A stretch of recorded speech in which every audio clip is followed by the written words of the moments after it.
In what I can only describe as grateful surprise, here I am welcoming you back to yet another episode of Generator, this podcast I have going on about creativity. This is episode 26, and at the time that this comes out, I'll be out at WPPI in Las Vegas.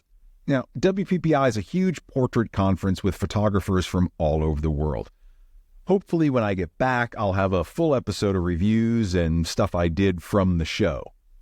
That is, if I stay on schedule with my recording and editing and plan all my time correctly, which is why this episode is so timely and poignant. My guest this week is Kristen Lettini. Kristen is a business management consultant and the host of the Build Your Own Fairytale podcast. She helps simplify and streamline processes so that small business owners can do more of what they love. And who doesn't want more of that in their lives? She's so easy to talk to, and it's no wonder. She's a brilliant, brilliant woman. After a really long career in the world of science, Kristen shifted her focus and began helping others develop ways to make their businesses better. With her podcast, she's helping all these burgeoning solopreneurs build scalable and repeatable systems so they have more balance, more energy, and more success. She describes herself as a fairy godmother, and her magic wands are tools like 17 hats and Asana. Kristen is truly a systems and workflow guru, and for someone like me, she's a godsend. I love having order in systems and processes, but truth be told, I hate developing them. So we talk all about the importance of spending the time to create the systems that will inevitably make you more successful in whatever it is that you do. We talk about balance and personal lives and social media and 100 other things. I love talking to Kristen, and I know you'll love hearing from her. So with no better title than How to Build Your Own Fairytale, here's my guest, Kristen Lettini.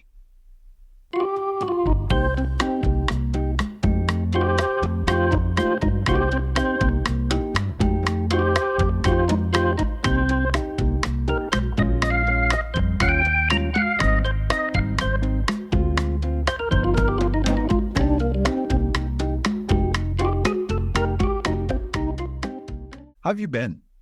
I've been okay. Okay. I actually had a stomach bug this past weekend, so that wasn't that fun. But yeah, Did it take you out? Not fully, but it was weird. It was one of those, like, I had to nap every day, and I'm not usually into napping. So I was like, this is weird. I have to go lay down, and I want to get work done. Did you find that you loved the nap? Like, did it reinvigorate you, or was it just like, hey, I'm sick, I need to rest? Or were you like, I'm gonna sneak this in every single day? It was a little bit of both. It's not quite, I'm going to sneak it in every day, but I did at one point say to my husband, like, this is so weird. Like, I feel so unproductive. That's just not my thing. And he reminded me, he said, rest is productive. And I was like, oh yeah, that's one of those quotes I'd put up on Instagram and I totally forget about when I'm the sick one, you know? I actually saw that on your Instagram. It was not too long ago that you put it up, like, remember to rest. Mm-hmm. And it's something that we all forget. It's great. You're listening to your own advice. Way to walk the walk. Let's talk a little bit about your background. So for anyone listening, if there's anybody out there listening, Kristen and I chatted a while back. We're both ambassadors for 17 Hats.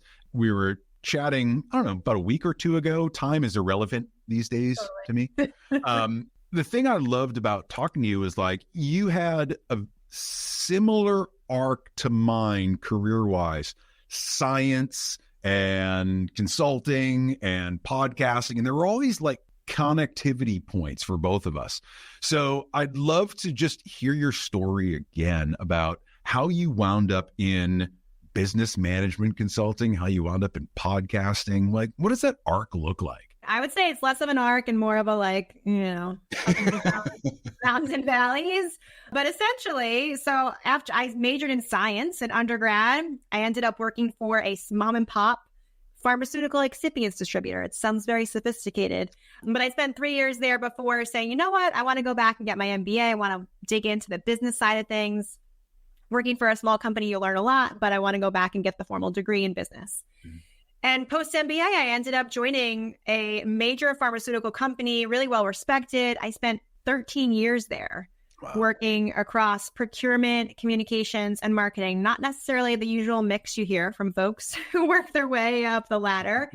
But yeah, I entered through procurement because my background had lined up nicely with procurement and supply chain, but I quickly realized that wasn't where I wanted to be. And so it took me 5 years to network and take on stretch assignments to actually make that functional switch within the company. But after 13 years, I had made the switch. I had done communications and marketing. I said, my heart is still elsewhere, right? I love this company. I love the people, but I feel like I want more. I felt like Belle. I always have to take it back to the fairy tales. I felt like Belle, like I just wanted more. I knew there was something else out there for me. I needed to try. And COVID really did me in, right? It was a really high stress time. I had twins doing virtual kindergarten at home during the height of COVID. It was pretty chaotic over here. And I was in employee health and wellness. So I was trying to communicate with 150,000 global employees, encouraging them to stay healthy and do things to take mental breaks. And I was not doing those things myself. So by 2022, I had worked up the courage. This was many years in the making. I had worked up the courage to be like, okay, I'm going to submit my resignation. I gave plenty of weeks notice. I didn't want to leave anybody hanging. Also didn't want to get rid of my paycheck just yet. But eventually I took the leap. I had luckily the support of my husband who said, okay, I'll hold down the fort for a little bit. You go figure out what you want to do. And I had contributed my share for quite some time, same when he went through business school for 2 years and I was pregnant. So, I think it evened out. But yeah, I left in 2022 without a plan. I didn't know what my business would look like. I just knew I needed time and space to figure it out. Fortunately, I'd already started the podcast. So my podcast is Build Your Own Fairytale, but I didn't feel like I could really own where I wanted to go with it until I had left corporate myself. So when I left corporate, I changed the direction and I speak to women who have built their careers outside the traditional 9 to 5, which is what I wanted to do right when I left. So that was on the podcast side. And then on the business side, it took me almost a year to figure out, hey, I've always loved planning and organization and putting puzzles together. What if I helped other business owners sort of build systems for them? Like, I think that stuff's pretty cool. Most people don't, not most, many. But like, that's my talent. That's my passion. I can help someone else build their business while I'm building mine if I build a system for them. So that's sort of how I found 17 Hats. Yeah. And became an ambassador for them as well as Asana. I have so many questions. So we're going to get into a whole bunch of stuff. Thinking back first to the MBA, having connected with a lot of entrepreneurs that have gone to business school because they had an idea that they wanted to bring to fruition, or they came up with an idea in business school and started that. Was that a focus for you, or was it really just, I've been working, I want to solidify it, get the degree, and then be able to bring that back and level up, but kind of go back to the same field and doing what I was doing? Or did you come back and realize, wow, I want to completely change directions? So the mindset when I went for the MBA, I want to say unfortunately, but it all worked out for a reason, right? Yeah. I did not have the entrepreneurial or an idea in my head. It was just, hey, I really studied the science, and I only picked science for my undergrad because I liked it and I was pretty good at it. So I was like, yeah, people will think I'm smart, right? Like if I can get a degree in chemistry, like no one's going to doubt me in the academic department. Like, whoa, that's an accomplishment. That was literally my thought process as a however old you are, right? 20. So not the most career driven. Right. And so same thing with MBA. I thought, okay, well, if I go back, I know this opens doors. That was pretty much the extent of it. And it wasn't until I was really deep into corporate America that I was like, okay, this is how things work. You see a lot over the years at the company. And that's when I was like, well, I wonder if I could do this for myself. Like, sure. That's when I started listening to other podcasts and reading books. I'm like, oh, these people have done it. Why couldn't I? You start building that like curiosity of, I bet I could do it. I think I could do it. I have no idea what I would do it in, but I think I could do it. I saw this time and time again with Cisco systems where people would come in, they'd go to business school for a couple of years and then come back and realize Cisco wasn't for them. They wanted that energetic startup, right? They didn't want to be part of a big machine anymore, but now they had all this knowledge that they could take to a startup that they didn't have before. So it was kind of like really finishing out the toolkit. Now let's fast forward a little bit as you start to think podcast. You're definitely a systems person, right? We're kind of the same mindset.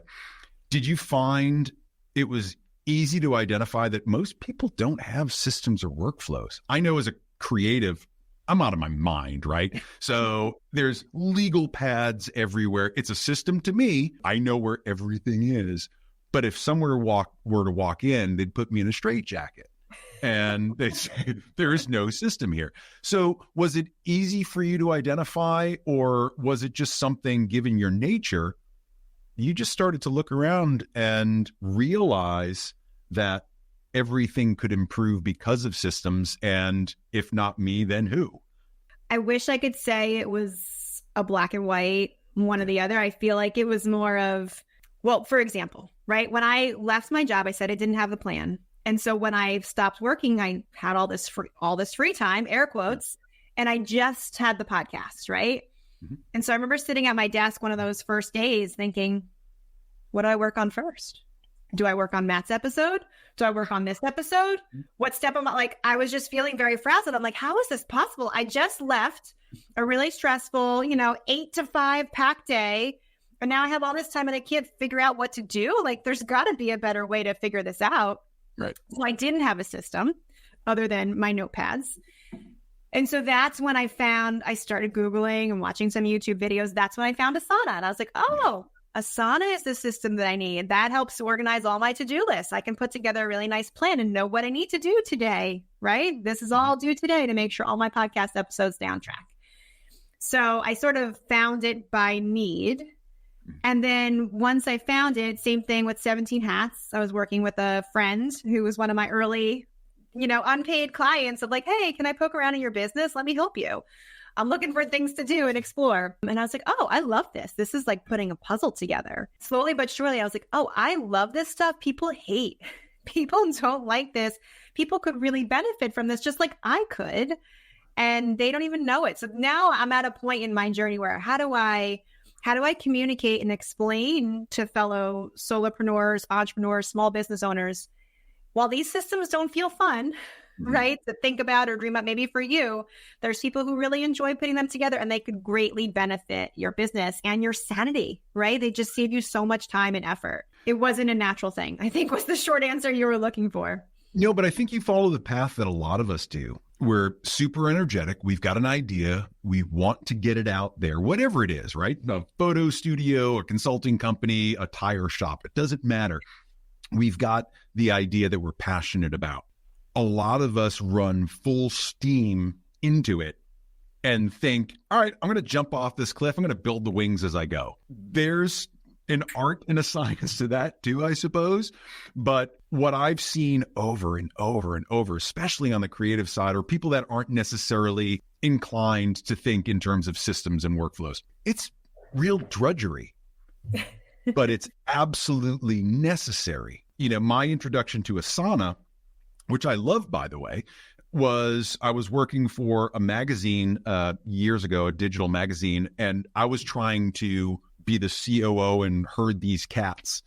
Everyone was in different places and we're trying to really build this company up. And we needed a platform in which we could do that. That was great collaboration. That was, asynchronous. We could have all our task lists and be accountable to each other, and found Asana and I loved it. So I'm going to dig into that because I haven't used it in a while and I want to know what you think about it. But the same thing for me when I started the studio was, I think I know what I'm doing, but I had no idea what I was doing. And so I tried a few different systems and wound up with 17 Hats. Again, this isn't like some big shill for 17 Hats, but it had everything that I needed to really start putting these systems in place. And the hardest part for me was, what do I do? Yeah. What do I get in there, do? you can feel like, okay, now what? Well, it was like on a daily basis. All right, I'm going to start some workflows. I'm going to do automated emails.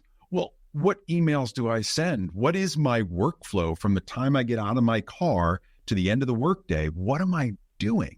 And that for me was difficult to really think through and write out. But having done it once, I got the majority of the work done. Yeah. What do you see as some of the biggest stumbling blocks for people that are just starting out and have to think about, oh shit, where do I start? Where do you start? I feel like the hardest part, and back to full circle here, back to that rest is productive, like taking that time out to sit with and think about, what is my process? Like, what happens when a customer reaches out to me? Like, then what? Okay, you answer your email. Okay, and then what? You ask them a couple questions to clarify what they're really looking for. And then what? Like, when you start sitting with asking yourself the questions, okay, one, what actually happens right now? What's the process? And two, going back to question each of those steps, like, do you need to do it that way? Could you do it a different way? Could some magical system send an email for you? Would it really lose that much personal touch? The answer is probably no. So I think it's that prioritizing the process, sitting down and mapping it out, and then being open to, like, there's a little bit of ego, like, well, I have to do it this way because it's my business and I do it the best. And yes, there's a degree of that for sure. That's how you've gotten this far. But there's also a degree of, you need to be smart with your time. It's your most valuable resource. So if you could automate that email or ask those few questions through a questionnaire versus spending your time, you could be doing something else. It's going to make you money, right? So I think it's just taking that time out, that step back to be like, I have to look at my business holistically versus like just keep things going. And it's hard to take that time out. Like, I get it, but it pays dividends. That's a big thing for solopreneurs, where they don't want to necessarily give up the control.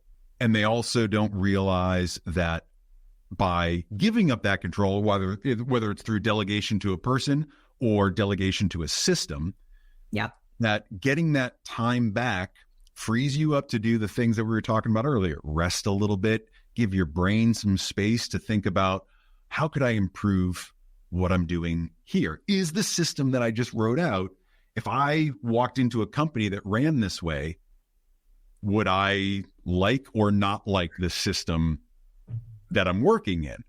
A lot of people just feel trapped by it. What are you seeing as, like, as people say, okay, ready to write out my systems, and they start doing this stuff, what is the psychological thing that we all have that is like the big obstacle to get over? I know for me, it's that personal touch. I love customer service. I love the experiential side of what I do. So for me, it was originally hard to automate customer service stuff because I felt like I was not giving that personal touch. Regardless of industry, where are people getting stuck as they write out these processes, or they look at them and think, I can't give up that part. I have to do that. I think they get caught up on like, well, I have to email them. Well, what are you really doing with that email? Are you just asking a question as to, do you want Saturday or Sunday? Or are you just trying to make that personal connection? Like, it's like a layer deeper of the email or whatever that step is. What are you really trying to accomplish? And I saw this the same in corporate America, right? I'd be in communications, an executive would say, we need a flashy video for this upcoming meeting. Well, what are you really trying to accomplish with that video? Okay, video is really cool, but what are you trying to accomplish? So it's the same thing. We all think we need one thing. We think we need to write the email. We think we need to send a checklist. But what do you actually? So it's hard. It's even sometimes I get caught up in it too. Like, what am I really trying to accomplish with this step? So it's hard, and it's really, I think the easiest way, the quickest way through is to bring in an outside brain, an outside consultant to think through it with you. So you can say, here's what I think my process is. Here's what I do. And an outside party can say, why are you doing it that way? Have you ever thought about this? And those are when you have those massive light bulb moments, more so than one of you can have on your own, right? The solopreneur is like so deep in it. It's hard to think about it differently. And the outside person doesn't know enough to just go in there and build it the way you want it. So it's a team process. And I think together, that's where you get the best results.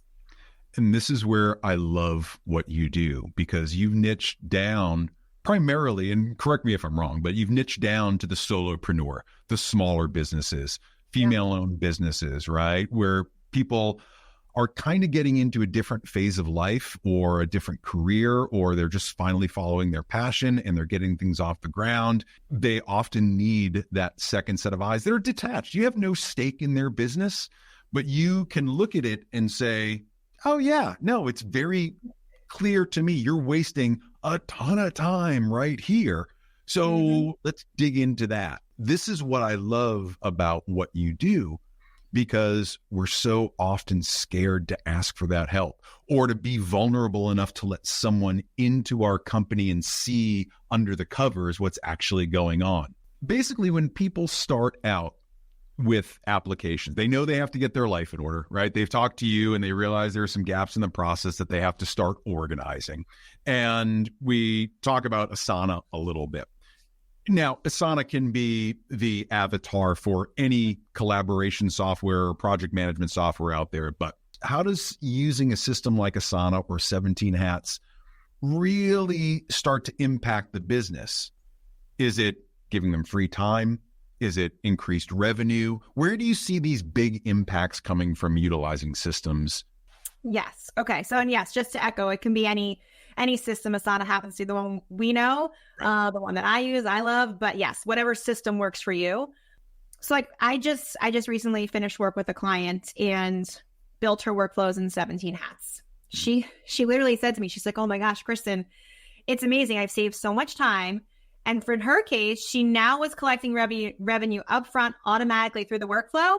So they weren't getting on her calendar until they paid.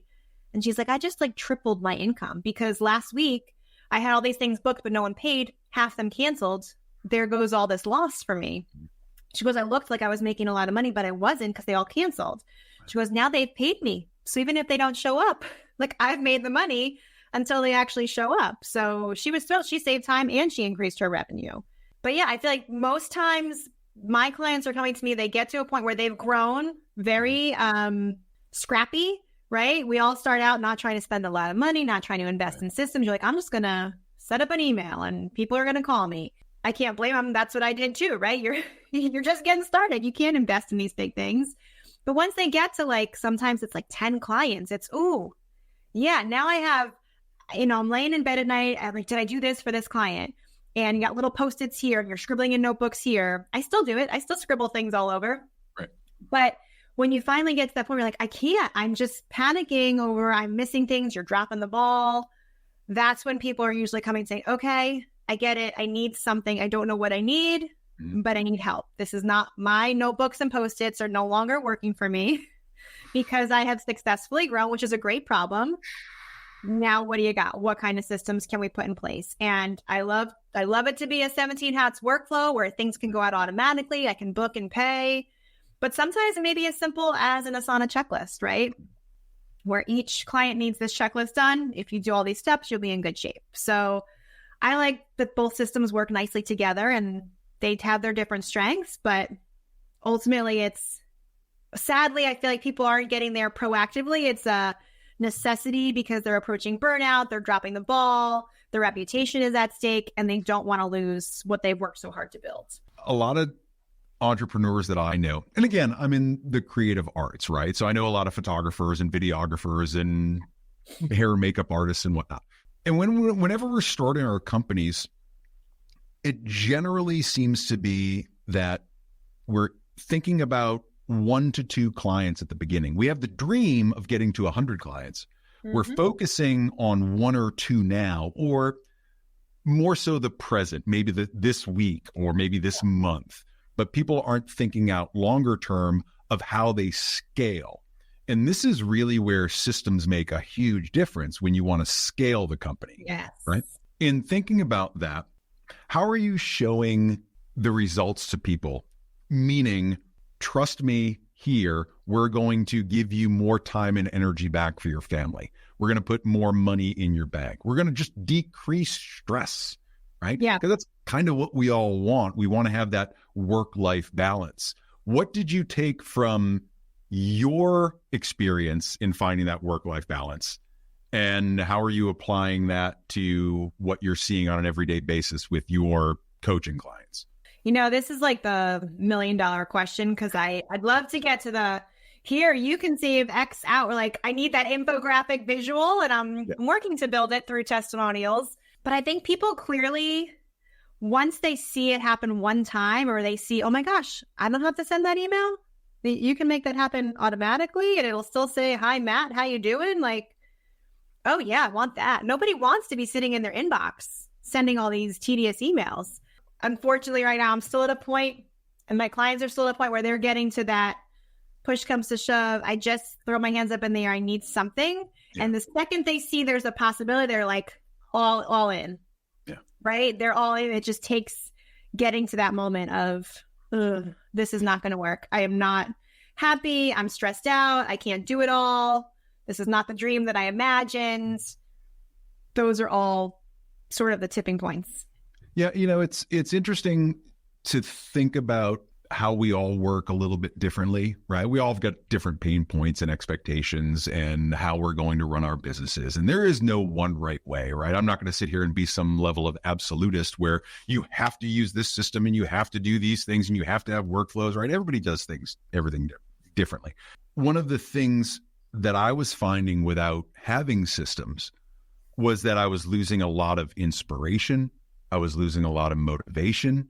I was losing the why I started this thing in the first place because I was getting so tied down working in the business. I wasn't thinking forward and working on the business, right? That's kind of this old adage. You want to be working on it, not in it. How do you stay motivated and inspired to keep building your business when you're giving so much of yourself to other people and their systems? It's so funny because when I'm working on a client's workflow, I am like energized and excited, and I will lay in bed I wonder if I could do it this way. Like I will think up ideas to make their workflow better. And then when I sit down to work on my own, I'm like, oh, let me go check over here. Let me see what's going on Instagram. Like you get distracted. I let myself procrastinate because I guess it's so energizing for me to help a client discover something new.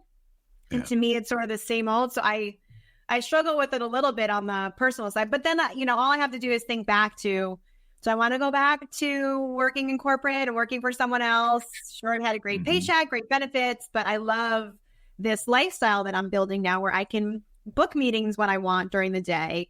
If I don't want to work on Fridays, I can block my calendar. I don't have to work on Fridays. I don't have to ask anybody's permission.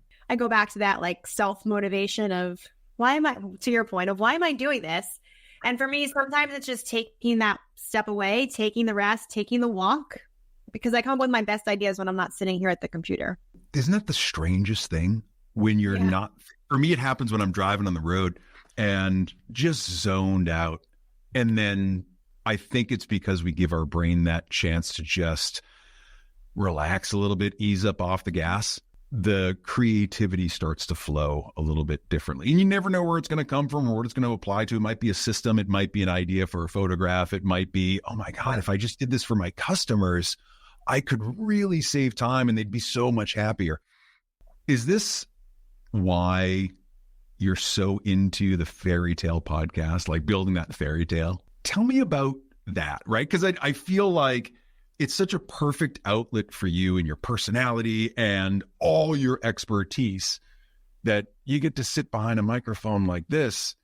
And instead of just helping one client, now you're helping tons of people at a time. You're not trading your time for money.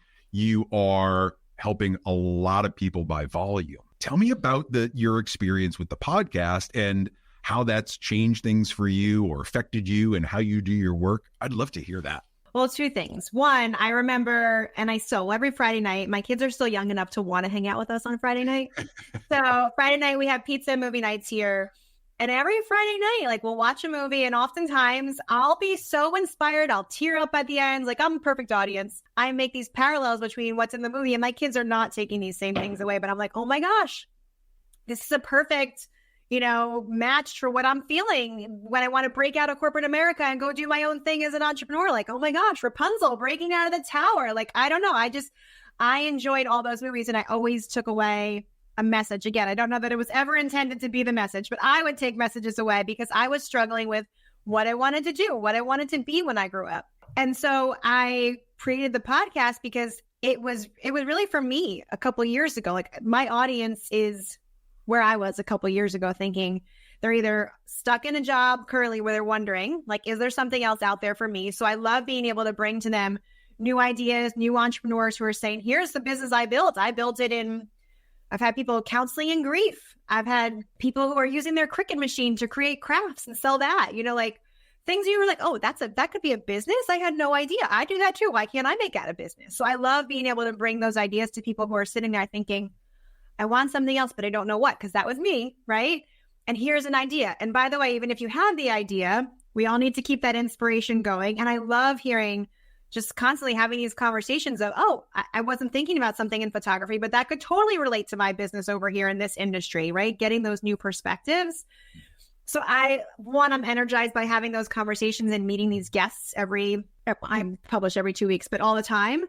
And then being able to help other women who are stuck, feeling like me and like, oh, there is a way out. Maybe I can do this myself. And we don't have to. Like, I was very much, I forget what you said before, but like just sort of following the checklist of what's next. Like, I did that everything in life. I got the degree, got married, got the house, had the kids, like very good rule follower. Sure. But at some point, following all the rules, I was like, is this what it gets me? Like, is this cool? But right. It's not that exciting. I could go for something more, not to be greedy, right? I'm thankful.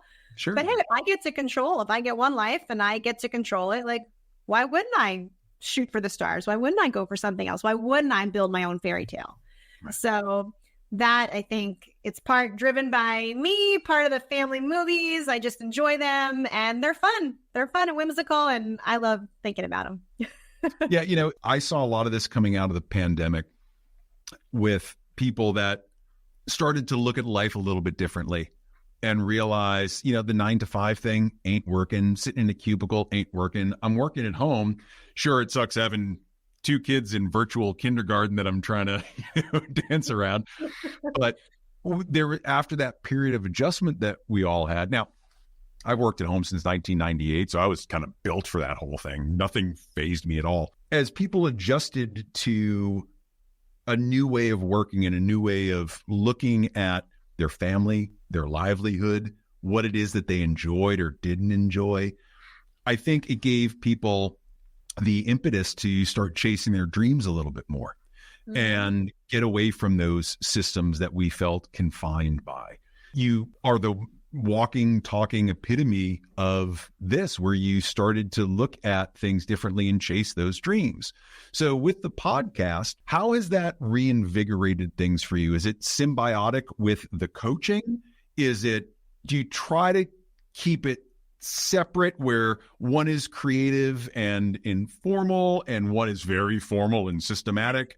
I know it's all woven together, but do you find yourself having to shift your mindset to go from one to the other? So I don't know if that's a mindset shift, but right now they're definitely somewhat separate, right? So I struggle with this. I struggle with if I can bring them closer together, if I need to, does it matter? Because the podcast is for my listeners, those are those early entrepreneurs. They may have not even started yet. They're at one end of the spectrum, whereas my clients, they're in it, right? They've hit that hopefully early success and they're ready to invest in a system for themselves. Ideally, they'd be like brand new entrepreneurs so we could start from scratch. It would be beautiful from the start, but we're not there yet. So I do struggle with they're on sort of different spots in that spectrum of their fairy tale journey. But I do feel like we've all been at some point, like if you're the entrepreneur, you were that dreamer at one point before you started. So I've made peace that they're connected, even though they're separate for the time being. And then I do have to compartmentalize, like, okay, today I'm going to go pitch some guests, make sure I have some really great talent to come on for the next show. But when I do, I am so energized and I have fun having conversations just like this. I just spoke to a woman who was a producer for the Today Show. And she said when she was actually able to be next to her kids at breakfast because she didn't have that 3 a.m. alarm to get into the city. I was like, oh yeah. So that was like a real eye opener for her. And same for me in COVID. I wasn't a stranger to the work from home. I had a very flexible schedule before.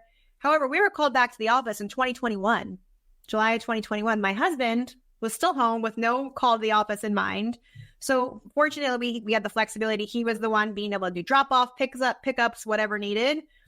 But I'm sitting here going, why the heck am I commuting to the office today? Like, none of my friends are commuting to the office. My husband's home. My kids are still in virtual school at some point. Like, why am I going to the office? Why am I the one who's like stuck in these, felt like prison walls? Again, even though I love the people, it still felt like, why do I have this punishment? Like, this is not right. Something didn't sit well with me.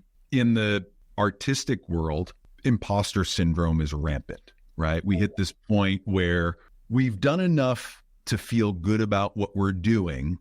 But then as we start to master that craft, making stuff from your Cricut, right? Becoming a golf pro, whatever it is, we master that craft. And then we start to look a little bit wider and we notice other people doing it. And we may want to try to get to their level, but now this crushing weight of I'm not good enough and my company, and I'm never going to succeed. And it all comes crashing down and it's horrible.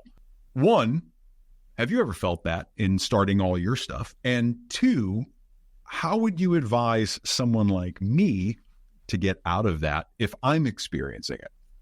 Yeah. Oh my gosh. Yes. 100%, 110%. I have experienced it. I continue to experience it. And I would venture to say almost every guest on my show has also, we've touched on this in some way, shape, or form. So I feel like no one is immune to it. And if they are, they're probably crazy. You don't want to follow them anyway. But I'm just trying to think too of some of the best advice that I've heard and I try to take for myself is the repetition, right? It's just like you go to the gym and you put in the reps and over time you can lift more. If you're feeling like, oh, I couldn't possibly put out that offer, the more times you just make yourself do it, you feel more confident. Oh, okay, I can charge that for this service. That doesn't feel so bad anymore, right? It's the putting in the reps. The repetition cures imposter syndrome. I'm living that repetition. So every time I'm like, oh, I don't want to post to social media again. Repetition is going to make me not feel like, I'm bothering somebody if I put it out there. Right. And I try to remind myself too, like if I'm putting out value, if this is something that would have helped me, why wouldn't I share it? That's my goal. I'm trying to share information that's going to help you realize, hey, this system could work for you. Here's how you do something in this system. And if that helps you, amazing. And speaking of social, like your IG aesthetic is just off the charts. Like it's so well curated. Your brand colors are there. Like just everything about your web pages and your social. You've put so much thought and effort into crafting your brand. And I love that light blue green. I don't know what Pantone color it is. It's so calming. Was that an intentional choice to make people feel a little bit more comfortable, serene, because this can be a world that is so chaotic and intemperate and just all over the place when we're starting a business? Wow. Well, first of all, thank you, because, social media is one of those places I 100% have that imposter syndrome of like, I couldn't possibly, I'll just record it. Like, I'll just do it and see what happens. So thank you, because I do not feel like any sort of expert in that realm. But the branding and color, no, it was just, I like the teal and the pink. They feel fairy tale-esque. They feel whimsical to me. Yeah. I thought they looked clean and bright and fun. Mm-hmm.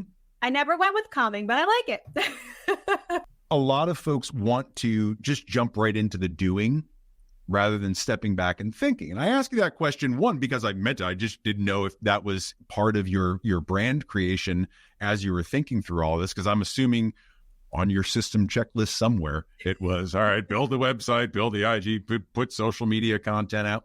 Social media, for me, and everyone that's ever listened to this has heard me say it 1,000 times, I think that social media has become a poison for a lot of us.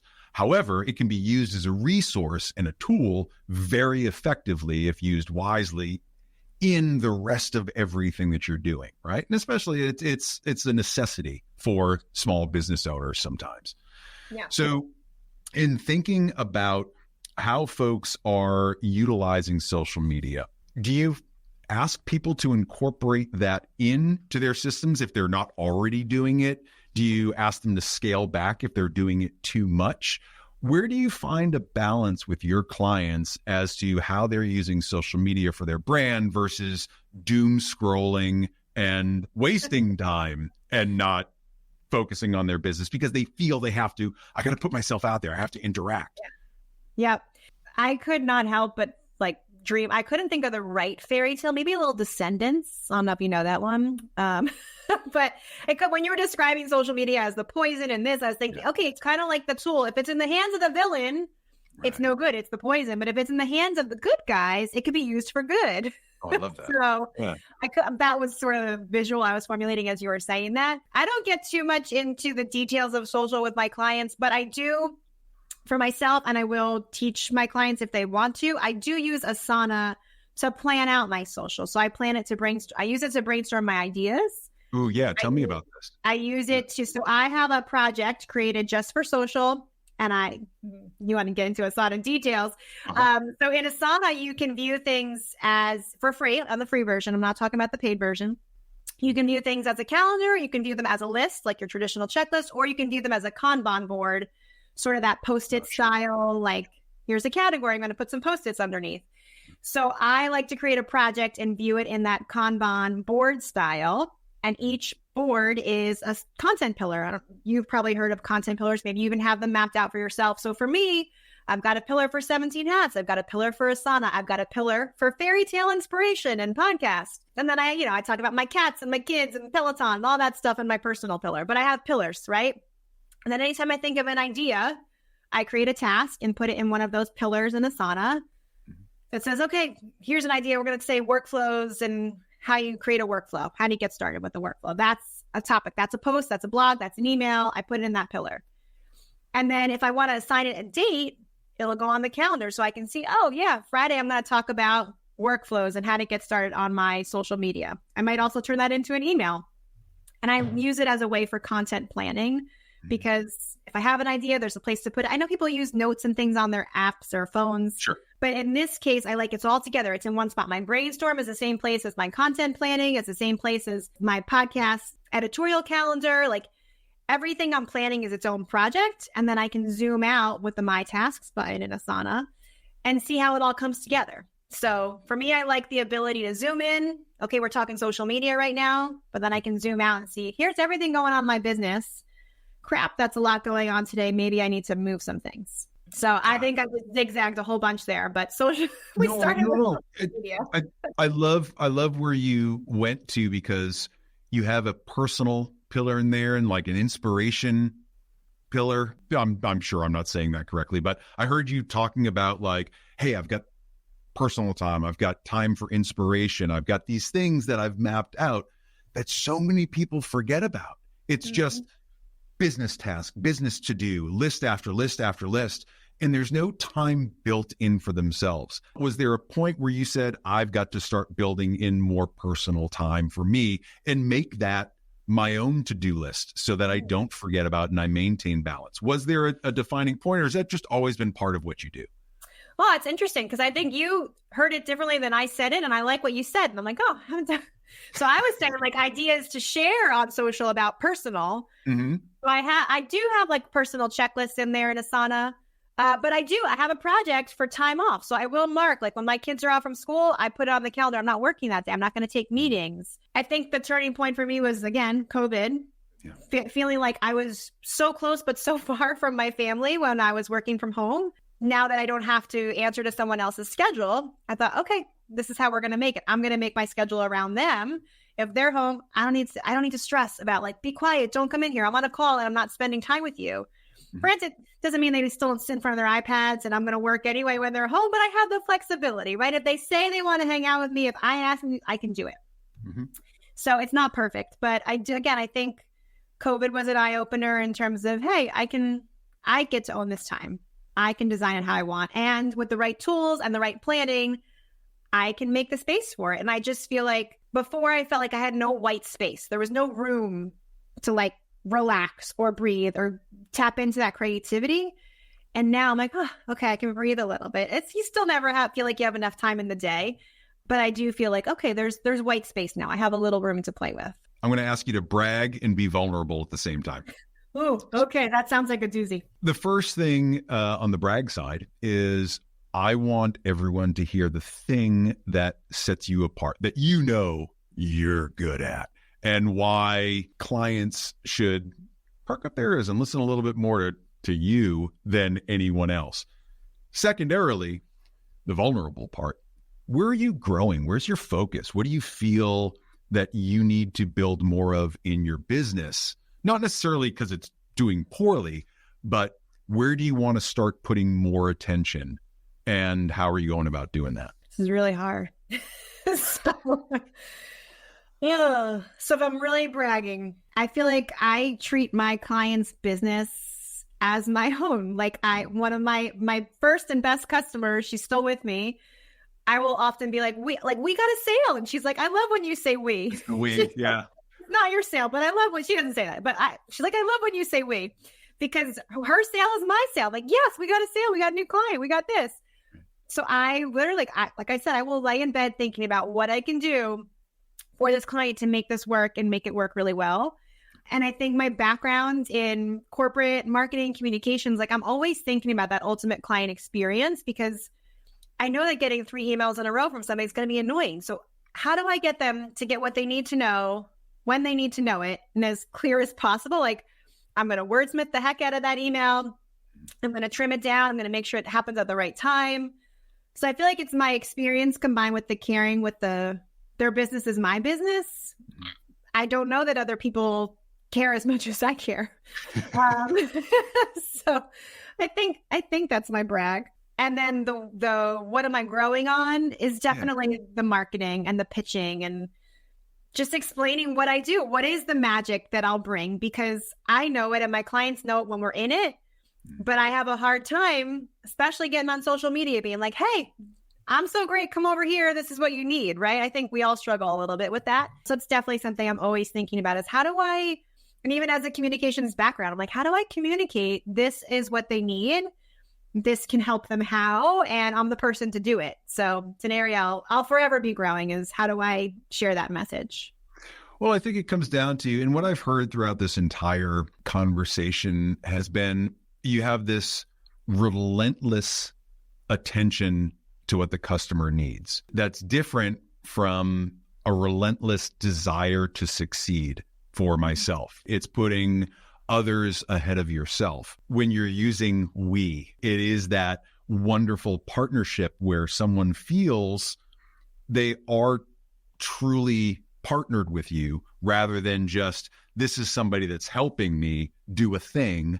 Yeah. We're in this together. And it's a different way of looking at it, right? And it shows that there's been a lot of thought, empathy, and listening and service included in everything that you do. Did you ever read Unreasonable Hospitality by Will Guidara? So Will Guidara, he was a restaurateur, 11 Madison Park in New York, one of the best restaurants in the world. And the entire book is based on him wanting to go above and beyond for his customers over and over and over. It's a fascinating book. And I think, the lessons in it are all written around the food industry, but from a customer service perspective, it's fascinating to watch all the little efficiencies and ways that you can do something better, no matter how long they've been done. And I think that's where your coaching helps so many people. Now, I haven't interviewed all your clients, but when I think about your background and the conversations that we've had previously, there's such a focus, a selfless focus on truly helping people because you were there once and you're trying to help people shortcut past some of the trials and tribulations in the early stages. Would that be a correct assumption? I mean, is there that level of focus for you? Yes, I love, and I go back to the musicals. I was High School Musical. We're all in this together as you're saying it. I'm like, yes, singing it. And the other thing I wanted to add too is that when I go in, I'm not coming in with the solution. Like I need to hear from you, like we said about the process and what you need, because I don't want to just prescribe like, here it is, here's the answer, because it may not work for you, right? Every business is different. And I literally just had a client call right before this call. And she was interested in coming over to 17 Hats. And I'm like, great, referral code. Let's go. I love 17 Hats. I'll set you up. But she already had a system that was doing a lot of the same things. And I'm like, I don't know if I can tell you to go there yet. Like I need to research what you're currently doing before I can confidently say. And whereas I feel like some people, right or wrong, would be like, yeah, let's go. I'll build it over in 17 Hats. Right. So yes, I genuinely care. Like the thing that makes me happiest is when the client email me back or call me and say, oh my gosh, this is so amazing. I'm so like, that makes my day versus a big fat paycheck, which I would love that too. Right. But I get so excited when the client tells me how amazing this has changed their life. And I think that separates you from what we're seeing now, which is a deluge of online educators. I came up with this simple 42-step process to make you $1 million so long as you have $900,000 to invest in ads, right? Totally. Simple. There's so much, I call it carpet bagging, right? You've got all these educators out there that have a solution to everything. You just need my system, rather than doing what a true consultant like you does, which is listen first, develop a solution based on experience and proven techniques, and then applying that to the client's needs, rather than just saying, buy this, I'm going to force you into it. I don't care if it works for you or not. Give me the money, and then I'll give you the secrets.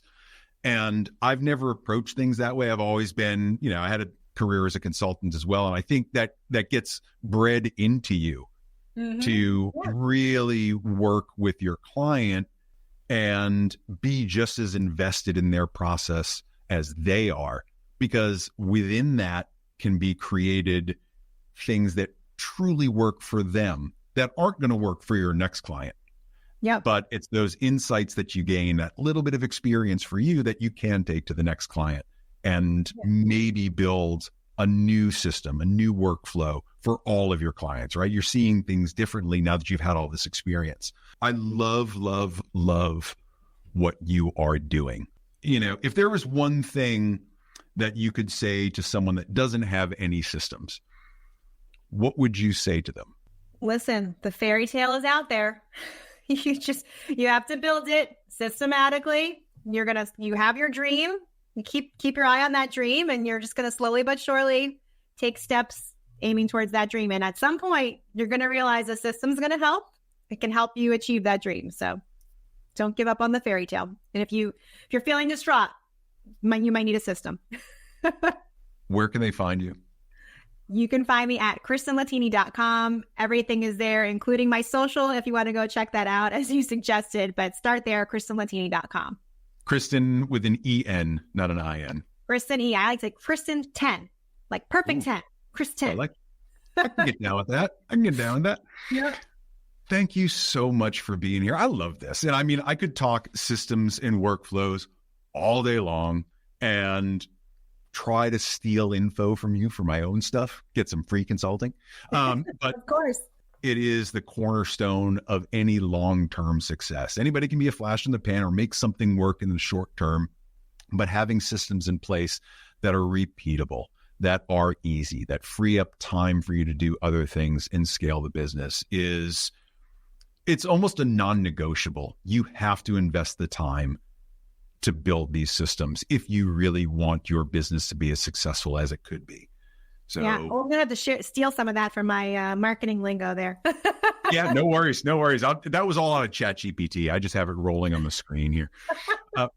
Thank you so much for being here. I can't wait to see you again. And maybe in a couple of months, I'll bring you back and we can kind of see how things have progressed, both with the podcast, with the clients, and see if there's any new insights. How's that sound? I like that. A little accountability for, did I take my own advice? Okay, absolutely. This was a blast. So thank you so much. Awesome. Thanks again. I'll talk to you soon.